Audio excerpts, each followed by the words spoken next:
आणि एक महत्त्वाची बातमी, डॉक्टर नरेंद्र दाभोलकर हत्या प्रकरणाचा आज निकाल लागणार आहे। पुणे सत्र न्यायालय दाभोलकर हत्या प्रकरणाचा निकाल आज सुनावणार आहे। डॉक्टर नरेंद्र दाभोलकर यांच्या हत्येच्या 11 वर्षांनी हा खटल्याचा निकाल आता लागणार असून वीरेंद्र तावडे, सचिन अंदुरे, शरद कळसकर, संजीव पुनाळेकरचा दाभोलकरांच्या हत्येत समावेश असल्याचं तपासात समोर आलंय आणि त्यातील संजीव पुनाळेकर आणि विक्रम भावे सध्या जामिनावर बाहेर आहेत। दरम्यान 20 ऑगस्ट 2013 साली पुण्यातील ओंकारेश्वर पुलावर मॉर्निंग वॉकसाठी आलेल्या दाभोलकरांवर दुचाकीवरून आलेल्या दोघांनी गोळ्या झाडल्या होत्या। अधिक अपडेट आपण घेणार आहोत आपले प्रतिनिधी अभिजित पोते यांच्याकडून। अभिजित,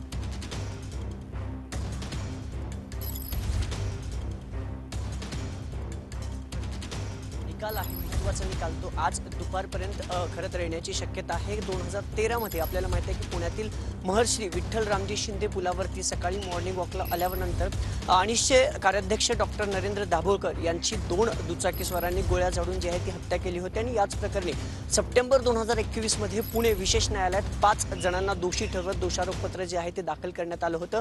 अनेक सुनावण्या या सगळ्या प्रकरणी झाल्या होत्या, अनेक फेर सुनावण्यापर्यंत या सगळ्या प्रकरणी झाल्या होत्या आणि त्याच या सगळ्या हत्या प्रकरणाचा निकाल आज दुपारी पुणे सत्र न्यायालयात खरं तर देण्यात येणार आहे। आपल्याला माहिती आहे की बरोबर 11 वर्षापूर्वी ही हत्या खरं तर करण्यात आली होती आणि जे 5 आरोपी आहेत वीरेंद्र तावडे, सचिन अंदुरकर, शरद कळसकर, वकील संजीव पुनाळेकर आणि सहाय्यक विक्रम भावे या सगळ्यांचा या खरं तर आरोपी म्हणून समावेश करण्यात आला होता। त्यातील दोघं गेल्या अनेक दिवसापासून जामिनावरती जे आहे ते बाहेर होते आणि या सगळ्या प्रकरणाचा आज निकाल जो आहे तो येणार आहे। खरं तर 2013 मध्ये सकाळी मॉर्निंग वॉकला आल्यावर पुण्यात दाभोलकरांची गोळ्या झाडून जी आहे ती हत्या करण्यात आली होती प्रणित आणि जवळपास आज 11 वर्ष या घटनेला उलटून गेल्यानंतर आज पुणे सत्र न्यायालयात या सगळ्या प्रकरणी विशेष सुनावणी करत जो निकाल आहे दाभोलकर हत्या प्रकरणाचा तो येणार आहे। 2013 मध्ये ही सगळी घटना घडली होती, त्यानंतर अनेक दावे प्रतिदावे जे आहे ते दोन्ही पक्षाकडून करण्यात आले होते।